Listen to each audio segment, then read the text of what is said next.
नमस्कार, मैं हूं आपके साथ आस्था कौशिक। दिल्ली एनसीआर के लोगों के लिए मेट्रो लाइफ लाइन है, लेकिन फिर भी सड़कों पर जाम की समस्या अक्सर दिखाई देती है। ऐसे में अगले 2 सालों में राजधानी दिल्ली में और भी बदलाव देखने को मिल सकता है। अब दिल्ली में एयर टैक्सी का सपना भी जल्द ही पूरा हो सकता है और उम्मीद जताई जा रही है कि साल 2026 तक दिल्ली के आसमान में एयर टैक्सीज उड़ने लगेंगी। देखिए खास रिपोर्ट।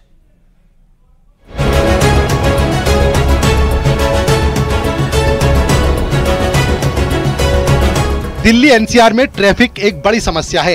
अक्सर सुबह और शाम के वक्त गाड़ियां रेंग रेंग कर चलती हुई दिखाई पड़ती हैं। वैसे मेट्रो की वजह से दिल्ली को बहुत बड़ी राहत मिली है। इसके चलते लोगों को जाम से दो चार नहीं होना पड़ता। लेकिन आने वाले वक्त में ये भी हो सकता है कि दिल्ली से हवा में उड़कर सफर करने का रास्ता साफ हो जाए। दिल्ली एनसीआर में मेट्रो और रैपिड रेल के बाद आने वाले कुछ सालों में एयर टैक्सी की सेवा भी शुरू हो जाएगी। कहा जा रहा है कि अगले 2 साल में दिल्ली की तस्वीर और भी बदल सकती है। एयर टैक्सी सर्विस के साल 2026 तक शुरू होने की उम्मीद जताई जा रही है। दिल्ली के आसमान में एयर टैक्सी उड़ने का सपना पूरा हो सके, इसके लिए युद्ध स्तर पर काम किया जा रहा है।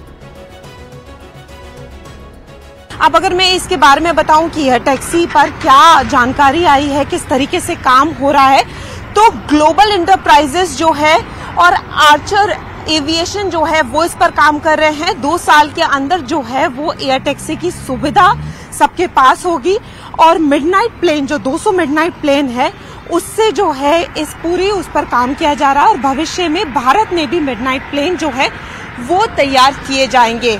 और इसको ये भी माना जा रहा है कि एयर एम्बुलेंस के माध्यम से भी ये बहुत अच्छा रहेगा। एयर टैक्सी की शुरुआत होने से समय की बचत होगी। दिल्ली से गुरुग्राम सड़क मार्ग से जाना अपने आप में चुनौती भरा होता है। अगर सब कुछ योजना के मुताबिक रहा तो चंद मिनटों में दिल्ली से गुरुग्राम पहुंचना आसान हो जाएगा। जो 27 किलोमीटर का जो फासला है वो आप 7 मिनट में तय कर लेंगे। वैसे 90 मिनट लगते हैं और लोगों को काफी ट्रैफिक भी देखना पड़ता है। अगर ट्रैफिक होता है तो 1 घंटे आप ये मान के चल सकते हैं कि बहुत ज्यादा टाइम भी लग जाता है, क्योंकि 90 मिनट है तो 90 मिनट में और कितना एक्स्ट्रा आपको टाइम लगेगा ये कुछ कह नहीं सकते और लोगों को बहुत दिक्कतें आती हैं। जानकारी के मुताबिक Archer Aviation 200 electric vertical take off and landing विमान उपलब्ध कराएगी। हर विमान में 12 रोटर होंगे। इनकी कुल लागत करीब $1 अरब या लगभग 8,337 करोड़ रुपए होने का अनुमान है। इसमें एक पायलट के अलावा 4 यात्रियों के बैठने की क्षमता होगी। विमानों का शोर का स्तर भी कम होगा। सुरक्षा के बेहतर उपाय होंगे। इलेक्ट्रिक विमान में 6 बैटरी पैक होंगे। ये 30 से 40 मिनट में पूरी तरह चार्ज हो जाएंगे। दिल्ली से गुरुग्राम गाड़ी से जाने पर अमूमन 1 घंटे से ऊपर का वक्त लग जाता है। एयर टैक्सी के 2 से 3 हजार किराया होने का अनुमान लगाया जा रहा है।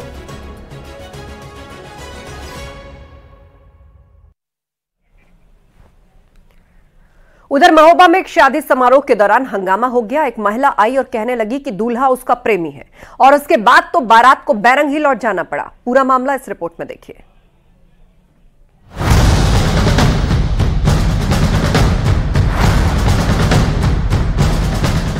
शादी का मंडप सजा था। दुल्हन पक्ष की तरफ से तैयारी पूरी की गई थी। बैंड बाजे के साथ में बारात भी पहुंच गई थी। सब कुछ सामान्य चल रहा था, लेकिन जयमाला कार्यक्रम के दौरान अचानक कुछ ऐसा हुआ जिससे शादी में ही खलल पड़ गया। महोबा के असवर थाना क्षेत्र का ये मामला है।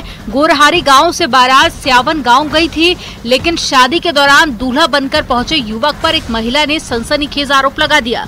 महिला का कहना था कि युवक ने उसकी मांग में सिंदूर भरा था और 4 साल से वो दोनों पति पत्नी की तरह रह रहे थे। ये सुनकर हर कोई सन रह गया। बारात का माहौल पूरी तरह से बदल गया। दुल्हन ने भी शादी करने से इनकार कर दिया। महिला 3 बच्चों की मां बताई जा रही है। वो हमीरपुर से 80 किलोमीटर का सफर तय करके आई। महिला के मुताबिक उसने युवक की खातिर लोगों की भी परवाह नहीं की। उसके पति ने भी उसे छोड़ दिया। महिला के आरोप लगाने के बाद में हंगामा बढ़ गया। बाराती उसे समझाने की कोशिश करने लगे, लेकिन वो नहीं मानी। वो युवक से शादी करने की जिद लेकर बैठ गई। युवक ने किसी भी हाल में महिला से शादी करने से इनकार कर दिया।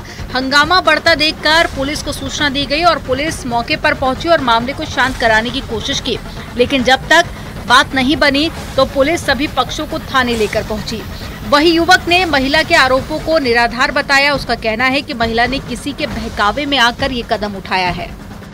खाली 3.5 साल पहले बात हुई थी मेरी, तो आज तक मतलब उसको भरे में किसी कोई मतलब कनेक्ट होगा कोई मेरे गांव का या कोई आसपास पड़ोगा, इसके मतलब पैसा ऐसा भर दिया है तो ये यहाँ तक चली आई, उसकी शादी तोड़वाओ कैसे भी करके।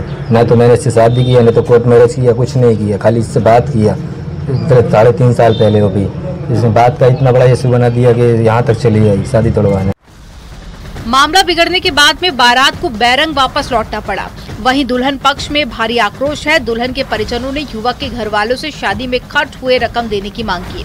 दुल्हन के परिवार ने पुलिस से गुहार लगाई है कि शादी में करीब 10 लाख रुपए का खर्चा आया है, ये रकम उन्हें वापस दिलवाई जाए। महोबा से न्यूज़ 18 के लिए मनोज कुमार की रिपोर्ट।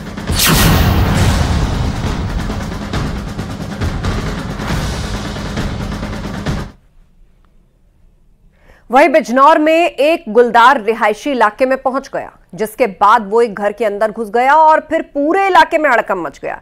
बाद में वन विभाग को सूचना दी गई और बड़ी मशक्कत के बाद जाकर उस गुलदार को पकड़ा गया। बिजनौर में काफी लंबे अरसे से गुलदार खौफ का दूसरा नाम बना हुआ है। रेहड़ थाना क्षेत्र के सादकपुर इलाके में उस वक्त हड़कंप मच गया जब गुलदार गांव में दाखिल हो गया। गुलदार एक घर में घुस आया और छिपने की कोशिश करने लगा। वो दीवार फांदकर घर में घुस आया था। घर के मालिक की नजर जैसे ही गुलदार पर पड़ी तो उसके हाथ पांव कांपने लगे। गुलदार को सामने देख वो सहम गया। उसने हिम्मत जुटाई और किसी तरह घर से बाहर निकला। घर का गेट बाहर से बंद कर दिया। गुलदार के घर में घुसने की खबर जैसे ही गांव के दूसरे लोगों को दी तो वो भी घबरा गए। इसके बाद तो ये खबर पूरे इलाके में आग की तरह फैल गई।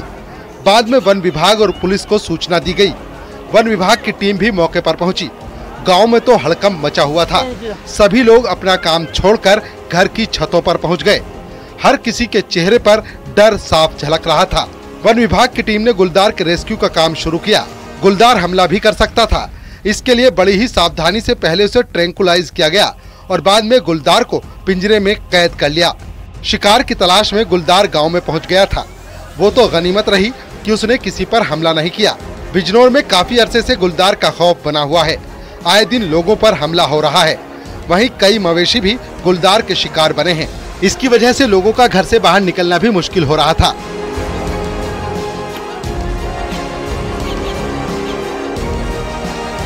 गुलदार के पकड़े जाने के बाद ही लोगों ने राहत की सांस ली।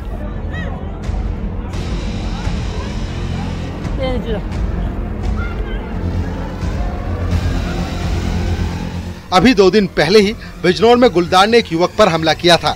युवक गन्ने के खेत में काम कर रहा था, तभी अचानक गुलदार ने उस पर हमला कर दिया। युवक ने जोर जोर से चिल्लाना शुरू किया, जिसके बाद आसपास के खेतों में काम कर रहे दूसरे किसान भागे भागे मौके पर आए। गुलदार वहां से भाग खड़ा हुआ और वो गन्ने के खेत से होकर जंगल की तरफ भाग गया। युवक बुरी तरह जख्मी हो गया था। बाद में उसे अस्पताल ले जाया गया। उसी के एक दिन बाद बिजनौर के सादकपुर गांव में एक गुलदार रिहायशी इलाके में आ गया और बाद में वन विभाग की टीम ने उसका रेस्क्यू किया। हालांकि गुलदार पकड़ा गया है, लेकिन अभी भी रेहड़ और आसपास के कई गांव में गुलदार की दहशत बरकरार है। अब सवाल ये भी है कि इलाके में कितने गुलदारों की मौजूदगी है। बिजनौर से न्यूज़ 18 के लिए शिवम शर्मा की रिपोर्ट।